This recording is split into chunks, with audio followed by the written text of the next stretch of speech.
It may have been a crazy year, with highs and lows as well as twists and turns, but at the end of the day, there's always been one constant, and arguably inevitable outcome. The San Francisco Shock are the Overwatch League 2020 champions, repeating the triumph they achieved last season. Heading into this match, the Shock came in as clear favourites over the Dynasty, but unlike the previous Grand Finals, and thankfully for all of us watching, this series wouldn't be the one-sided sweep we were worried about. San Francisco did race out to a 2-0 lead at half-time with a strong win on Oasis, before just holding Seoul's attack at the end of King's Row after completing the map themselves. But like their winners semi-final series from 2 days ago, the Dynasty came back with a roar on the surprising assault map selection of Hanamura. Previously, the Shock were undefeated on this map in 2020, but on Seoul's attack they managed to squeak a 2-point capture, before then holding San Francisco to point B on their own defence, thanks in part, it must be said, to the Shock staying on a Baptiste pick for a little bit too long. Again, things seemed to favour San Francisco as the teams moved on to Escort, as with the map choice they selected Gibraltar. Early on the Dynasty struggled, but after getting past the first checkpoint, Prophet and Fit started to pop off on their respective snipers, propelling Seoul to a very competitive time bank completion. With momentum building, Prophet then brought out Genji of all heroes on the defence, somehow finding immense value with a sick nanoblade as the Shock struggled to get a foothold. Despite killing and nanoblading Prophet in the final fight, the Dynasty still managed to turn things around, wiping the Shock, full holding Gibraltar and taking us to Game 5 with the score tied at 2-2. Map 5, in my opinion, was a real decider, with San Francisco choosing the control map Busan. This was a really close back and forth affair, but one moment on Mecha Base would prove to be very costly for Seoul. Fitz managed to get the opening pick onto Violet, but I think he thought it was the final fight, because he followed this up with an EMP, but unfortunately for the team, failed to get any subsequent value. With this fight-changing ultimate now unavailable for the final team fight, the Shock did shock things, and just managed to turn the point around to take this part of the map.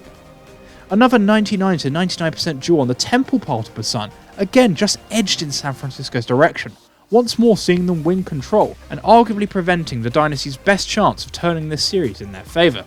Thus, with San Francisco leading 3-2, we return to Hollywood, a map that the Shock had taken convincingly in the pair's previous meeting. And the key on this occasion would be whether Seoul could improve upon their performance on attack, having been full held last time around. On defence, they caused San Francisco some problems, with Fitz again continuing to be a threat, and they even just stopped the Shock from finishing the map entirely. The writing was on the wall, however, when the Dynasty's own attack largely mirrored their struggles from 2 days earlier. After stumbling around for 4 minutes, they did eventually capture point A in overtime, but San Francisco soon regained the initiative and had Seoul pinned to the doorway choke. They put in a valiant effort, but alas the inevitable came true, as with a wipe in the final team fight, the Dynasty were defeated, crowning the San Francisco Shock Overwatch League champions for the second time after this 4-2 series win. After the series concluded, it was announced that Striker had been named Finals MVP.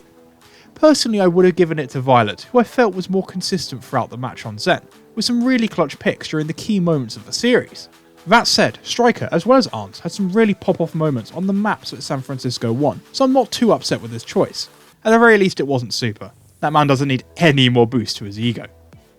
As for the teams themselves, you guys know I'm a Dynasty fan, so I won't lie and say I wasn't saddened by this loss at the final hurdle. That said, I can have absolutely no complaints, because this team completely outperformed expectations and did their fans proud with a competitive showing here against one of Overwatch's best ever teams. Prophet and Fitz were fantastic throughout, putting on an excellent duel against Ans and Striker. Gesture and Marvel continued to display their brilliant understanding of this meta with great performances themselves on Hog and Sigma respectively. Last but not least, I also want to have a big mention for Toby and Creative, who to many were seen as one of the weakest support lines heading into the playoffs. Despite the criticism, they were both excellent. Toby again proving why he's one of Overwatch's best ever main supports, and Creative shining on Ana throughout. From finishing the regular season with less wins than losses to reaching the grand finals, Seoul should be very happy with how things ended up. My only hope is this result doesn't make them complacent, as there are definitely areas to improve upon heading into 2021. As any Dynasty fan will be the first to tell you, the meta certainly fell into our laps at these playoffs.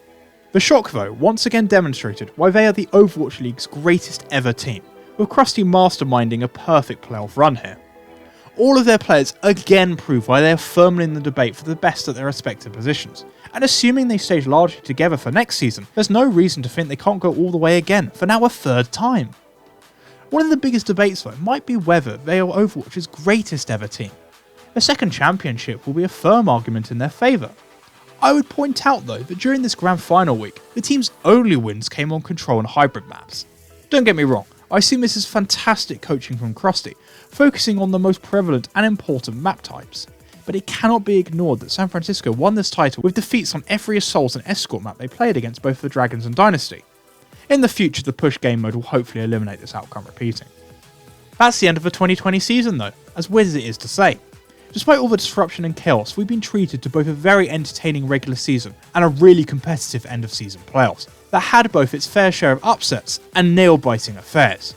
I think we all should be saying a massive thank you to everyone involved in the broadcast, both for talent and the people behind the scenes for keeping the season going, as well as all the players and staff for the entertainment they've given us during what can only be described as uncertain times.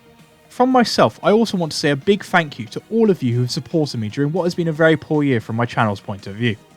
During the upcoming off-season and during 2021, I'm hoping things get a lot more consistent from my end, but I wouldn't be able to do any of this without your support. So again, all I can say is a massive thank you.